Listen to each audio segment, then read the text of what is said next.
Ladies and gentlemen, welcome to a Three Geeks conversation.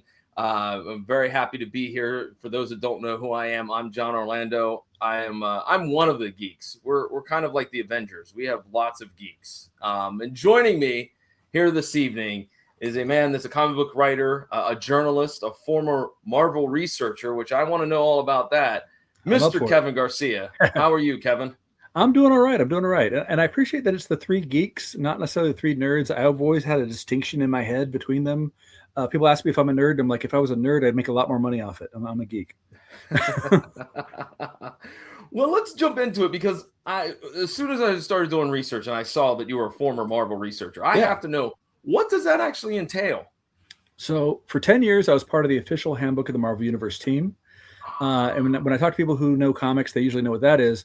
I talk to people who aren't like deep into the comics. They're like, oh, the encyclopedia. And I'm like, no. The encyclopedia stole from us. The handbooks are the only official place for canon lore. It all goes through the editors. It goes through the writers, the artists, and us. Their job, I say us, I'm not part of it. I was part of that for 10 years, give or take. But the job of the handbooks is to basically make these disconnected comic book stories over 80 years make sense as if it was always intended to be a single whole story. Not always easy. And then to fill in those holes, to make sure things all gel together, we go to the writers, the artists, or if they're not available, the editors, or we'll just say, hey, look, this is what makes the most sense. Can we use this? And the editors will say yes, or the writers will say yes, or they'll say no. So like whenever I hear somebody say something like, oh, well, it's not canon, it's only in the handbooks. I'm like, it's canon until a comic book negates it, because that's just the way canon works. Canon in comic books is accurate until it's not. But unless it's explicitly negated, yeah, that's what that is. So I like to tell people I got paid by Disney to read comic books, although I technically worked there before Disney did. So there's that. Well, you know what? I never knew that such a position even existed. I mean, clearly it's a very important position, but one that maybe doesn't have the flash of some of the other positions in the empire, if you will, of Disney. Yeah, empire is correct, but I would say if you want to put the importance of it, you've seen the Loki TV show, right? Yep.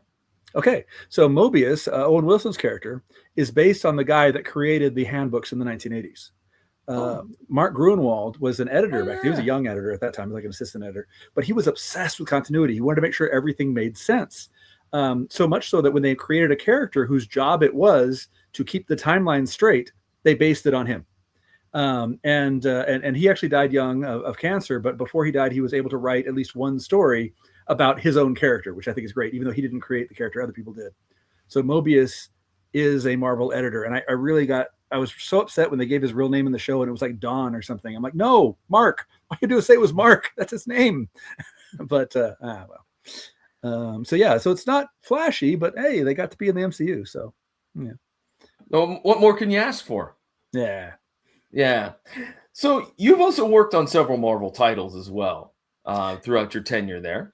Yeah, well, mostly it was handbook stuff. I've done also some behind the scenes stuff like writing copy and stuff, which is like ad copy. But I also got to write as characters a few times, which very few times. I got to write as Steve Rogers a couple times. I got to write as who else? I'm trying to remember right now. But the one I'm most proud of is Namor, the First Mutant #1, where I did the last 8 pages of the book. And what they asked me to do was just, can you give Namor's, at that point, I think 85 year history in 8 pages? And I said, yes, but can I do it as a character? And I ended up doing it as Namora, a woman who's had a crush on him for 80 years. So she is giving his life story in that version. What frustrates me is that if you buy the physical copy, it's totally there. You know, the individual copies, the trade paperback. But if you get the digital one on Marvel Unlimited, they leave out my pages. And I'm what? Like, no. Why did they do that? I don't know. Different reasons. Sometimes they forget. Sometimes they're like, oh, we'll save it for a Saga collection later.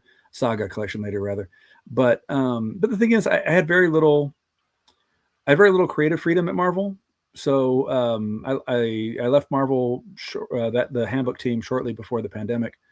And then since then, I've been working either independently or with small companies. So I love Marvel. I I have what I call a party trick whenever I'm at conventions. I tell people, like, just name a random Marvel character. I could probably tell you something weird about them, but I have a lot more creative freedom with the smaller companies so far, anyway. Well, let's talk about some of your creations. Let's talk about Dragon Lee, which is a kid's book that you have right there in your hands. Yeah. So, can you give us a little bit of the summary of the project without giving away too much? Sure. Well, so Dragon Lee obviously is a professional wrestler. He's been part of the WWE for a couple of years now, several, yeah, and he's growing in his startup, which I think is really cool. But he comes from a dynasty of luchadors, and like his older brother Rush, spelled Rush, is part of the AEW, and then he's got another older brother, Dralistico, who's also a professional wrestler, and they also go to appearances and things. And their dad was a professional wrestler with the AAA in Mexico, which is basically like the WWE over there. Although now AAA belongs to the WWE because, corporations. But the point is, it is a whole family. So I got approached by this company called the Master Public, which handles IP for wrestlers, and they said, "Listen, we want to make a book for kids." And I told them, "Well, here's my pitch." We had a discussion with them. Well, the initial discussion, we have myself and the guy from the wrestling company, and then the publisher's there. And the publisher's like, "All right, this is what Dragon Lee would look like without his mask." And I'm like, whoa. He should never have his mask off. Yeah. Because I'll be honest, I'm not a massive follower of wrestling as a sport. I am a connoisseur of wrestling as the mythos. In Mexico, wrestling is an entirely different mythology than it is in the U.S. It has a whole tradition. Like, for example, if you have a masked wrestler, they just never take off the mask at any time. If you watch any Santo movie, you'll see that he's wearing the mask in bed. He wears the mask in the shower. He wears the mask while answering the phone. The mask never comes off because for luchadors, the masks are not about hiding your identity. It's about showing the world who you really are. It's about showing your true power. And when I said that, the wrestling guy, the guy with the IP goes, "Yes, that's what we want." So in the book, Dragon Lee only has a mask. Oh, it's only maskless for one chapter. And even though it's like it's a textbook, a prose book, even in the narration, no one can see his face except his own family until he gets the mask, because I figured it's tradition. You have to hold up to that. They asked to have the kid. It's the family when they were younger, fighting monsters in Mexico. And initially they thought about doing, movie monsters like Frankenstein. And I said, well, Frankenstein's public domain, but green skin, flat top Frankenstein, that belongs to Universal. So I said, I can do that, but we'd have to change the look of him probably. Or what if I have them fighting creatures from Mexican folklore? And that's what we ended up doing. So every creature they fight in the book is pre-Columbian. They're all creatures that predate the Spanish arrival in Mexico. So no chupacabras, which, by the way, I always remind people is Puerto Rican. Well, you know what? I'm glad that you had the opportunity to tell me that story, because I'm a huge wrestling fan. Dragon Lee, I think, is an awesome up and coming wrestler in the WWE, and so I will be honest with you, Kevin. And I was like, is that kind of? I was a little bit like not sure if that was the right Dragon Lee or if this was a different character. So I appreciate that. And can I ask you a question? I'm sure as a fan? You've watched a few Santo films, have you? Oh yeah, watched quite a few Santo films. But I have a question for you as a fan. So I've worked with wrestlers before because I do a lot of Q&A hosting at Comic Cons and stuff. And before I work with somebody, I always go through some of their footage and stuff. And then with Dragon Lee, I got to see his earlier stuff. I didn't actually get to meet him until a month or two after the book came out, but he was a real nice guy. But my question is this: so he was recently in one of the big events that happened about a month or so ago, and in the event he gets choked out. And I was curious, how the fans would react. And I started looking it up, and pretty much every comment I saw was like, "Yeah, he lost really good. He did a great job. He did a great job losing." And I was like, "That's kind of cool." So it seemed like they were really excited by how he was able to sell the loss. and I kind of wanted to know more about what that's like as a fan. I would compare it to comic books, I guess. Like I know which characters might win or lose, but it's like the actual how good was the story is what I go in for, you know? And that's exactly it. From a fan's perspective, it's that, we want a good story to be told in the ring. We want that good versus evil, the David versus Goliath. We want that in the ring. And even when you lose, sometimes that's not a bad thing, because sometimes it makes you more popular because, oh gosh darn it, they didn't quite get it done. So yeah, I see that in comics and pro wrestling, there's so many similarities. It's really kind of eerie, if you will, that there's so many similarities. 100%. I mean, you got the behind the scenes drama, you've got the colorful costumes and names in the middle of the action. You've got the fans, like I feel like it is wrestling and comics, superhero comics especially, are one and the same. Yeah, I totally agree with that. And yeah, you talk about the mask never comes off. I mean, El Santo unmasked, and like what, 2 weeks later he passes away. 10 days. 10 days. 10 days. 10 days after he unmasked, because he'd been retired for a couple of years at that point, and he figured, what's the big deal? And it's funny, if you watch the video where he's unmasking himself on the talk show, the audience gasps, like they know who he is. We don't need to see your face, and he does it. And then 10 days later, he had a heart attack, and when they buried him with the mask on, because I guess you don't want to take any chances. Mm-hmm. I love that when he showed up in the movie the feedback Coco. been for Dragon Lee? Oh, yeah, it's been great. I've been enjoying the feedback. Oh, I did not know he showed up there. Yeah, he's there's one quick scene in Coco where he shows up and he's wearing the mask as a skeleton, so of course he is. But yeah, if you look in the background of Coco, those are all characters from pop culture, Mexican pop culture, which is really great. But like Cantinflas is there. Anyway, yeah, the feedback's been great. Everybody who has read it has given me a really good feedback. When I wrote it, I teach high school as well, right? And when I wrote it with my students in mind, because I see my students, they're always trying to read books that they think are higher than their level. So this is aimed at middle schoolers, but I wrote it with high school in mind. So the idea is the kids would be kind of reading up to it. And the feedback's been good. I always tell people I want negative feedback. If you don't like something, tell me. I will not, be offended. Maybe I follow it next time I write, maybe I don't. But either way, I like hearing it. But no, I've only gotten good feedback. I think the biggest thing though is that if people are not already familiar with the wrestler, they might not want to pick it up thinking, oh, it's a wrestling book. And I'm like, it's a wrestling book, but it's a wrestling culture and story, and it's about Mexican culture and history. So that's why, I'm really proud of it. Okay. It was number one for several months in Amazon in Mexico in their middle reader section. It'll be specific with all those things, but yes, it was, Well, that's a cool title to have, if you will. Number one on Amazon, because there's not too many people that can say that. Well, let's talk about a couple of your other projects. Let's talk about, and I'm going to do my best with some of these names, and I do humbly apologize if I mess them up. Sometimes we got to workshop the names better.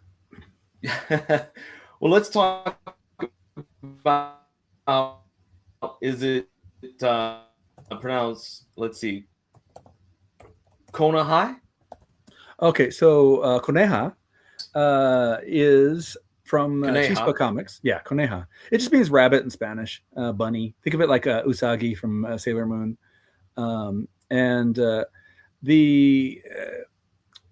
That one was not, the name didn't come from me. It's from Chispa Comics, which is a comic book company that at the time was working with Scout Comics.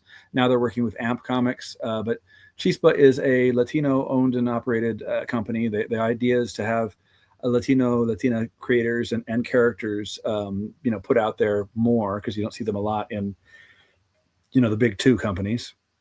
But it was part of a project called the 13, and the idea was that there'd be 13 heroes, each born on a different day, because in the Mesoamerican calendar, the Aztec calendar, there are 13 numbers and 20 nouns that combine to make your birthday. So, for example, I was born on the day of 6 Jaguar. So Coneja was born on the day of 13 Rabbit. Unfortunately, due to some behind-the-scenes stuff that had nothing to do with the books themselves, Coneja has not seen print yet, even though it's been done for a few years. I've been told it will be released sometime in spring, but that's all I've got so far. But I was really proud of it. In fact, the artist that I'm working with, Martha Ortiz, I've since invited her to another project I got hired for that I'm working on right now. So I want her to get more jobs because I really like what she did with Coneja. And so now I'm working with her on another project, which is interestingly about another wrestler, but we're not ready to talk about that yet. Well, how important is it to find that good mix? Like when you Oh, are looking for an artist, just how much of that is mega important to you? it's 100% important. A major part of it is how well do people gel together. But when you're talking about professionally, it's just that's not as vital as the product, I think, necessarily, because like if somebody's being professional, you don't necessarily need to become best friends or anything. Like with Martha Ortiz, we don't really talk outside of our work, but we work together well. What I think is most important is having an artist and a writer match the project. You know, so like for Coneja, the Mhm. goal, in fact, they gave me a list of characters that I could pick from, and I picked her specifically because the description just said Latina squirrel girl. No, so, yeah, Latina squirrel girl with rabbit powers, and I was like, yeah, that one. I want that one. And I'm like, if I'm doing Latina squirrel girl, then I want to have somebody that has kind of like a webtoons aesthetic, And so I immediately thought of Martha because her art style is very much very much that kind of the anime inspired but Western influenced art style, and it worked really well for that. I think she's on Instagram at Pastel de Soriana, which yes, it's in Spanish. She's from right across the border from where I'm at. Actually, I'm from South Texas and she's from North Mexico. Um, but um, but yeah, I think that's super important. So if I'm writing a story that is a little bit more technical, then I would like to have somebody that has that heavy detail. If I'm writing a story that's more fantastical or superhero wise, I want somebody that can do colorful costumes, and so on. I think it's really really important that the art matches the story. In fact, I've even met artists where I'm like, I don't have something for you right now, but when I look at your art style, I got an idea. So that's always cool. Yeah. War? Can you give us a little summary on Yeah, that project? World's War comics. Yeah, so World's War comics, which yes is kind of clunky to say, I admit. I always tell people it's very important to have a good Uh-huh. title, and yet I don't think any of my books have really amazing titles. I need to work on that. But yeah, World's War comics. The idea actually it came to me a while back. It's kind of a straightforward superhero story, but you don't need to know anything about the characters. Um, Basically, it's a book with heroes from World War II in the present day, looking back on their lives and making a documentary about the war. The idea being is that even decades later, there's still trauma there because it's a war. So there's going to be trauma. And when I originally started putting this together, I was just going to make up pastiche characters that were just similar but not quite, other characters. But then I realized this is a story about history, so I thought it was important that the characters have history.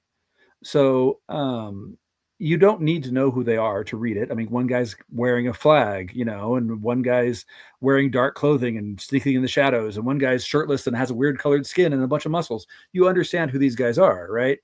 But they are actually all characters from the 30s, 40s, and 50s that are from the public domain. So in the back of the book, I put, who these characters are, who the creators were, what stories I suggest you read, and where to find them for free. This is just my version of those characters. So in other words, if you don't want to know the history, you don't have to. The story works by itself. But if you wanted to know more, these characters have a full history. Um, in fact, it's something since that project, I've been thinking a lot more about the idea of having characters connected to real world history. I'd done it before that too, but after that, it became kind of a driving force where I like the idea of having characters that feel like they have a history beyond the book that I'm putting out. So that even though this story here is just about those people remembering the war, there is a history behind it that I think helps give it weight if you wanted it to. And I've actually been giving a bunch of talks lately about how to use public domain and what that means for your own projects. Yeah, it's tricky to say in English, but Teoat just basically means it basically means holy water, you know. It's the thing about the story is this is the first one I did all self-published, I guess, um, and I worked with a couple of different artists on that too. But with Teoat, the idea was kind of twofold. First, I was tired of seeing stories about Mesoamerica, Maya, Aztecs, or even going to South America, talk about the Inca, where all of those stories always tied back to Spain in some way. Like there's the movie Apocalypto, which is entirely done in indigenous languages, but at the end of the movie, spoilers, the Spanish saved the day. And I didn't want that. So I set the book 300 years or 200 years, I guess, before any Spaniards ever came nearby. And then the other aspect of it is that I see that people, nowadays, especially thanks to the movies, that people know the name of Thor's hammer and that people know who Hercules' dad is, but why don't you know the name of Huitzilopochtli's weapon? I think that would be really cool to have these greater mythologies, greater stories and religions become part of the world's popular culture. So I wanted to approach the story as if it was a sword and sorcery like adventure story, but it is also with real history. Every single character that is named in the book is somebody who we know was alive in the Valley of Mexico in 1325, because they kept really good records. So I have about 30 names to play with there, and histories of their families and everything else. And it's set before the founding of what we would call the Aztec Empire. So it is the origin of the city Tenochtitlan, which today is Mexico City. And if you've seen the Mexican flag or any pesos, you've seen the eagle on the cactus, right? The thing is that that's the end of the story.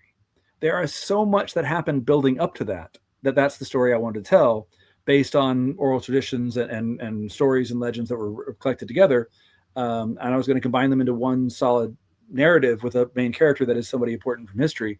I consider Teoat to be kind of like a proof of concept. So my plan is to go in later as a full graphic novel, probably change the name of it, find an editor who's very familiar with the material as well, to make sure it's as respectful and authentic as possible. But my goal would be to have a full story where it isn't until the last chapter that they see the eagle on the cactus, because again, there's so much that leads up to it. Cool. Well, let's transition from comics for a moment to podcasting, because you are a part of the MyPrimos podcast. Yes, I am. And so, thank you for bringing that up. I always think it's important podcasters kind of support each other, Yeah, absolutely. I don't understand those that have an adversarial type of meaning. It's weird, like we're all out here doing our own thing, man. Yeah. So what would an individual, if they tuned into MyPrimos podcast, what would they hear? What's a typical episode like? So the tagline we give it is that it's pop culture from a Latine perspective. So we are all, Latinos, Latinas, Latine. We are. I'm Mexican American. The guy that founded the show is Salvadoran American, and then we have people from all over Latin America and with their ancestry or themselves that have become part of the show, and we talk about whatever feels right in pop culture. So very often it is also things involving Latino or Latina creators or properties, like Chispa Comics, but it isn't just that. It's we've interviewed directors of indie films and actors and researchers and writers of books and a lot of people in comics, because it's fun, and also people who make video games, because it's not about only spotlighting one culture and also not trying to present Latinos as a monolith either, but it's about showing that there is an audience that wants to take in this pop culture and what we'd like to get out of it. Lately, we've been doing a lot of Dungeons and Dragons, where we have our all the main hosts have our characters, and one of our hosts is the Dungeon Master, and he's been leading us through. And the Dungeon Master, by the way, Johnny Avina of Avina Comics, I put out maybe a book or two a year. He puts out like a dozen or more a year. It's crazy. But one of his many books is specifically about a family that gets trapped in a Dungeons and Dragons game. So it's like some fun cross promotion there. Yeah, absolutely. Absolutely. You know what? I have to mention this here because I just am a huge fan of the material. But while looking at your Instagram, you did a quick little video talking about the 2099 universe. Yeah, I did. And I love the 2099 universe, except for Ravage. Ravage was poor. Could have been something great, but they screwed that up. If I can say one thing about Ravage, he is the last original character that Stan Lee officially co-created per Marvel. Oh yeah. So yes, like he's not a great character, but like he's got that on him at least. I loved Doom and I loved the Punisher 2099. Yeah. And Spider-Man was great. Yeah. Doom was great. Spider-Man was great. My favorite though was the Ghost Rider 2099, especially like it really petered off after about 15 issues or so, but the beginning of it was so good. It started so strong. And what ruined it was crossovers. Whenever they started doing the company-wide 2099 crossovers, his own story got derailed and it never got back on the track. So, but it was such a good story. You have this guy who is a disaffected young person who sees corporations manipulating the government. And whenever he tries to do anything about it, the corporations shut down the ability of people to share this information on the internet. The ones who control it, they control the media. They tell the media to kill stories if they don't think it's going to help their profits. And of course, thankfully, our world is nothing like that. But what? but my point is, it's a really good story, and it's really, really prescient. And in fact, going through it again for that video, I noticed there were terms in that video that were used in their modern meaning, but didn't have that meaning in the 90s, which is interesting. Like he uses the word, he says the dark memes at some point. And now we think of meme as just being like a shared joke, but like the term meme to having its original meaning, or its current meaning rather, came just about a year or so before that book came out. And it definitely hadn't been used a lot in referring to things on the internet yet. So it's interesting to see it in this book from the early 90s. So that's cool. Lynn Kamansky's a great writer, actually. But yeah, one thing I did with the videos is always trying to find something obscure, mostly Marvel, but something obscure to talk about, because I think there's just so much out there that deserves a second look, you know? Yeah, I enjoyed the other one too, and I can't remember. There was a telephone like superhero that was A.G. Bell. Yeah, and his name is the Phone Ranger. The Phone Ranger, that's right. I couldn't remember it. Now, just to be clear, he was not intended to be a serious character. Originally, he was created as a joke in a joke book. But then they gave the handbook team the opportunity to write his profile. We're like, can we? And can we put him in the real world? And they said, in the real Marvel world, I mean, not the real world. And they were like, sure. So now he's officially canon. And because it was in a handbook, well, the writers were like, cool, we can use him now. So the writers used him, and now he's officially part of the Marvel Universe. Most recently, kind of a member of the Avengers, at least for 2 issues. So that's neat. One of the videos I did a long time ago is currently getting a resurgence. Do you play Marvel Rivals? No. Yeah, see, I played it a bit. I'm not really great at those kind of games, so I played a bit, but visually I love Same. it, and I love that there's bits of lore in the background. Well, I asked somebody, why is this old video appearing? And they go, oh, because of the new skin that Adam Warlock is wearing. And I'm like, oh, that makes sense. Because I have a video.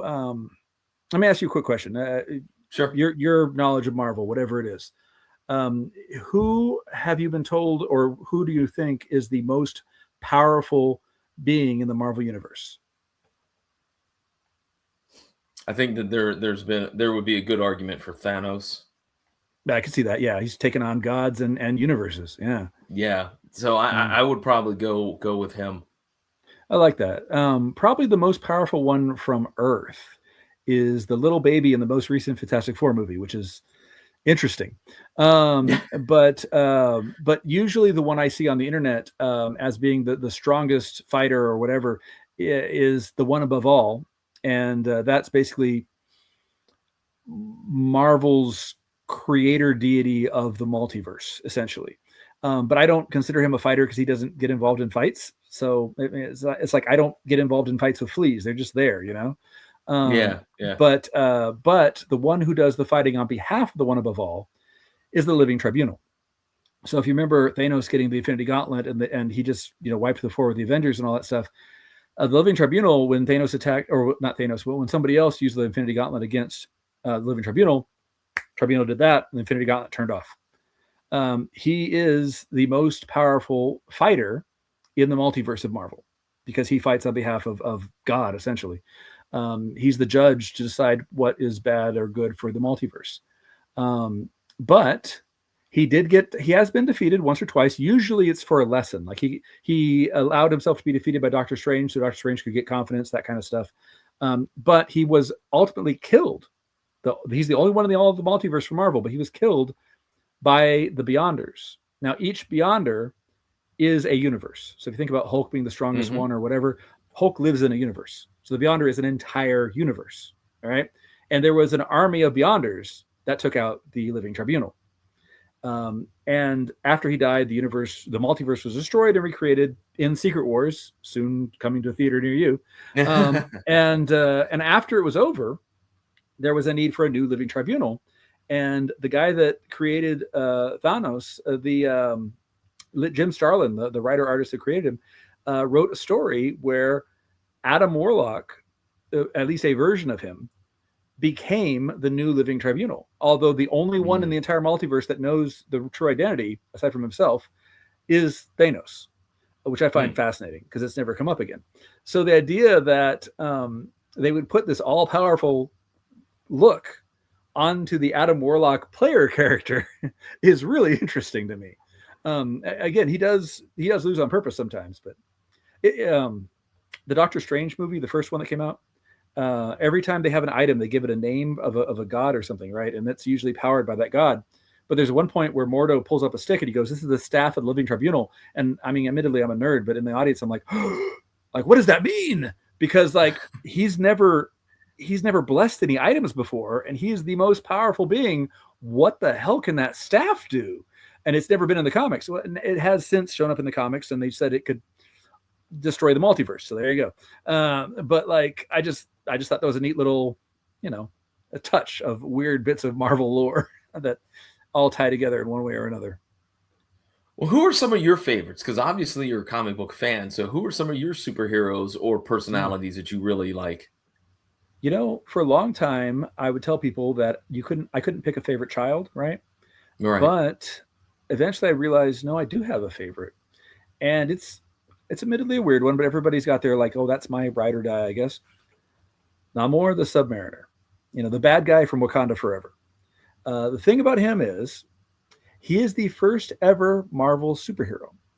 He and the original Human Torch showed up in Marvel Comics #1, but his story was written months earlier, set to be published months earlier, so he's the first.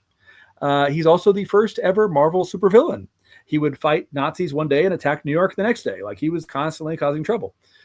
He is the reason the Marvel universe, and in fact, he's the reason any comic book universe exists. Because back in the 30s and 40s, superheroes had their own individual stories. They didn't cross over. Batman had adventures, Superman had adventures. Sometimes they'd be on the cover together, but they didn't meet in the book. The first time they did that was because Namor just kept attacking New York. So the other Marvel creators were like, can we just have our guys fight him? And so they went to stop him. And that was the creation of the Marvel universe. Like, that started because Human Torch had to stop him from fighting New York. And so that's really cool. But it gets further. He's also the first superhero of any comic book company to fly under his own power. Superman used to leap tall buildings. Namor could fly from, I think, issue 2 or 3. He was already doing it, just flying off.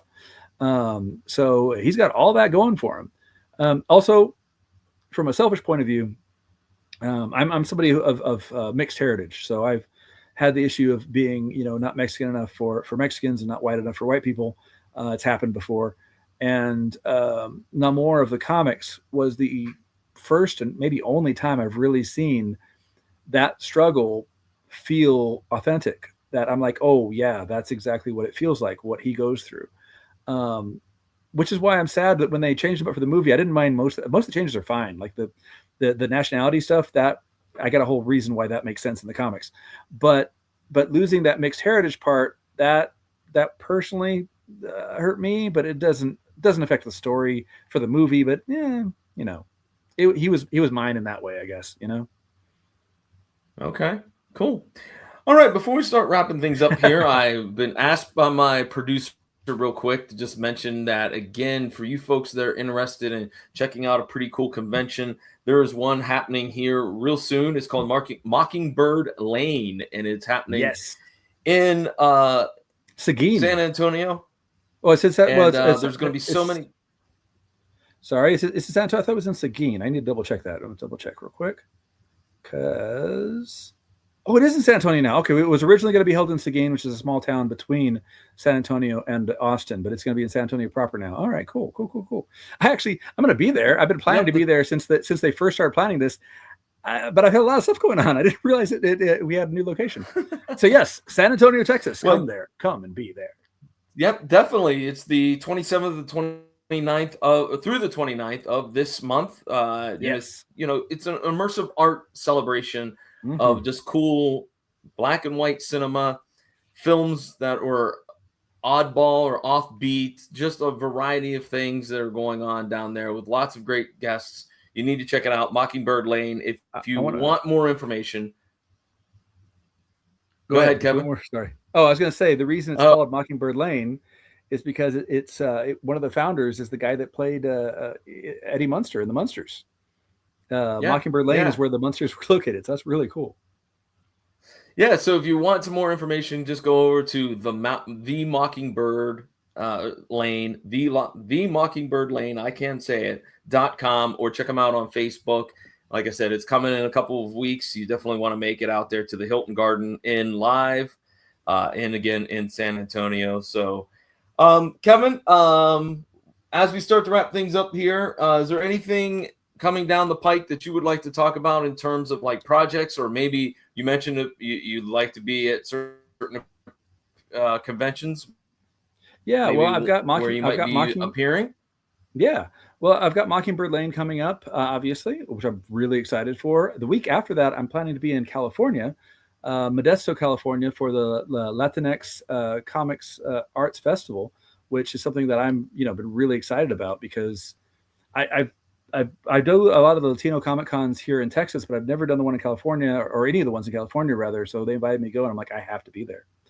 And then I've got a few others after that where I'm definitely planning to do things. I'll be doing something in Austin probably for Free Comic Book Day, that kind of stuff. Most likely, I'll be doing some panels at San Diego Comic Con. I did that last year, and I'll probably do some this year. And I've got a project that hasn't been announced yet that I'm working on, but I've got some pictures of it. I'm still kind of working with it. Just pointing that out. Okay, well. Well, Kevin, thanks again for sitting down and chatting with me tonight. I do appreciate it. And before we forget, I almost forgot social media. Where can folks follow you online? Yes, I am. I own KevinGarcia.com. So all the other Kevin Garcias, sorry, you can suck it.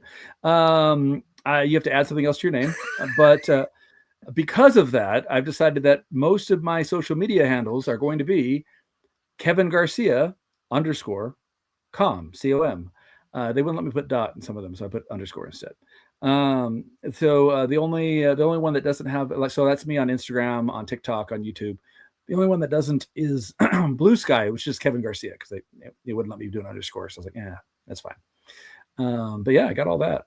Folks, follow Kevin and keep tabs on what he's working on. And Kevin, with that, once again, thank you very much. Thank you. I'm glad to have been a fourth geek with 1/3 of the geeks. There you go. Yeah, that sounds good. Math is not my strong suit, but that sounds right. Same here. I'll go with you on that. But folks, thanks again, and we'll see you real soon.